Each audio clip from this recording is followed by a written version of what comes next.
Hello, this is Cheyenne, otherwise known as Quills and Spells, and welcome to the Infinite Timelines, the third time loop of our 6-part time loops, where I only draw Regina. I'm not allowed to draw anybody else. It's only Regina.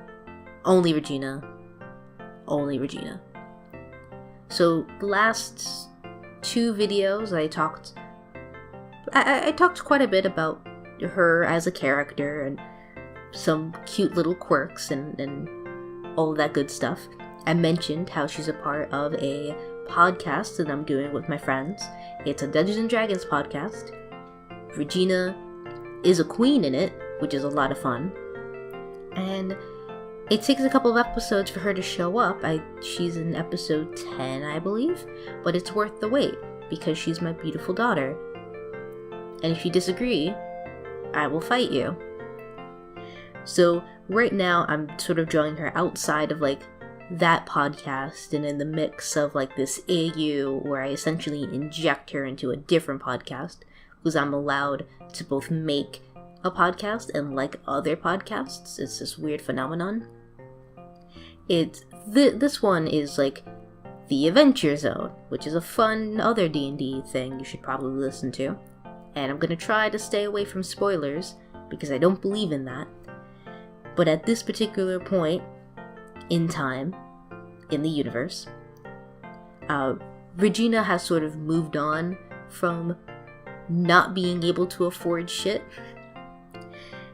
But she hasn't quite yet regained her normal, ridiculous outfits that she normally gets. She doesn't have that much money.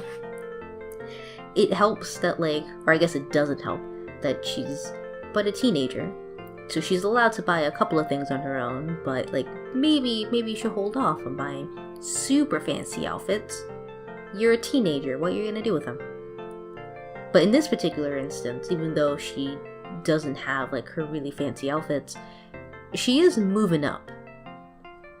I don't really know how well you can tell at this particular point in time, but this is just a really nice, clean dress that she's got going on here. It's not anywhere near as fancy as the dresses that she normally wears. In fact, the previous outfit that she had that was stitched together from other dresses was significantly more elaborate. But this one is a whole dress, a whole proper dress. It's very simple, but it's good and high quality. And that's really what I was trying to go for, this idea that it's a slow progression. She's returning back into this state of being herself and gaining, I guess not so much just regaining herself, but I'm doing it in the form of outfits for some reason. That's how I decided to personify this whole AU, I guess. I also want to make a comment that because this is an Adventure Zone AU, there's these bracers that everybody wears that nobody's allowed to take off, and I'm pretty sure other artists have complained about this. It's not a bad idea. It's actually a really neat idea, and I'm glad that that's a part of the uniform. It makes really sense in the context of Adventure Zone. That you have a bunch of these adventurers running around, and you're not necessarily going to dictate that these player characters need to go and wear a whole uniform the entire time.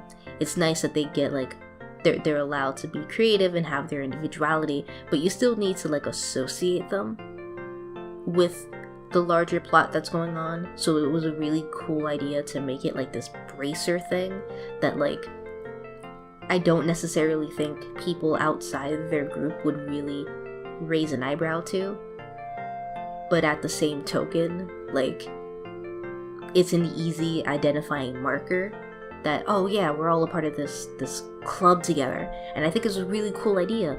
The problem is I have to draw it. And you're gonna see that, like, I work every angle, so I don't have to draw the whole thing. Because, God, I didn't want to bother with it. But also, like, that's not the point of this. The point of this is really to focus on Regina and to focus on the outfits and this sort of, like, subtle character growth thing that she does throughout this AU. So it's not necessary that you see the bracer the entire time.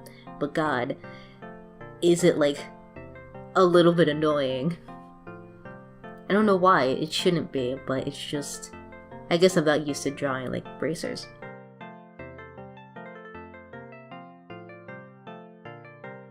You know, I don't make that much, now that I'm watching this, I don't make that much commentary, but I've kind of changed the way I do the hair. If you saw, like, in older videos, and by older I mean any that isn't, like, the last two that I posted,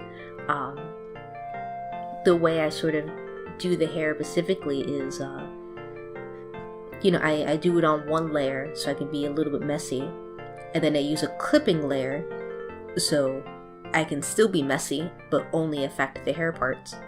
And I use this gradient tool to sort of imply that, like, it gets darker at the bottom, the hair at the top is obviously lighter, and then I did, like, this very anime hair shine. Hair shine? Shine. There's no R in that word. And that's what I did for quite a while. I've always had a problem with, like, drawing the highlights in the hair, because I always just think to do it like anime, but I don't necessarily want to keep doing it that way. But lately, the way I've kind of gotten around this is, one, it's not just a hair gradient, like, it's not like the very bottom is usually darker than the very top, but now I have, like, these extra dark lines that sort of alludes to, like, her actually having a bunch of hair and not just being this weird single clump. And then I figured I'd do something similar for the hair shine, where it's just, like, a couple of lines, and that's it. Because I think that's all it really needs. Also, welcome back, the red shoes. And as you notice, there is the other article that she has that's like I don't know what those weird scarf things are called.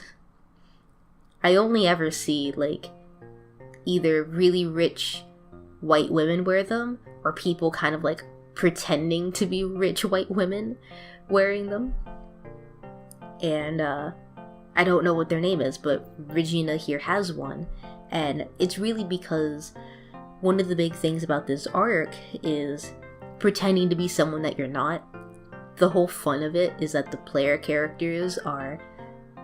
only one of them needs to fake their identity, but all three of them decided that it would be funner, I guess, to pretend to be somebody else. And they're all really bad at it. Like, they don't ever stick to the fake characters that they made up themselves. They're constantly, like, making up new character voices. It's ridiculous. But I figured that Regina would sort of get in on that. So, even though the dress itself is relatively plain, I guess a part of what really brings home that it's still Regina is the fact that, like, you have this poofy red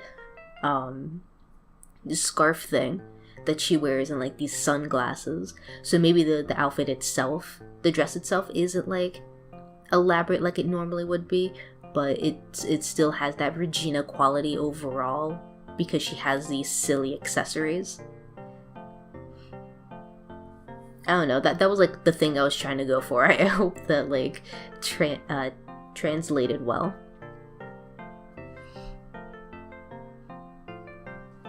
Also, I really do like that tiny skull bracelet thing she has going on. I'll make more commentary about that later, I think, when it becomes a little bit more relevant in a future video. Ooh la la. I almost forgot to do the line art for the glasses.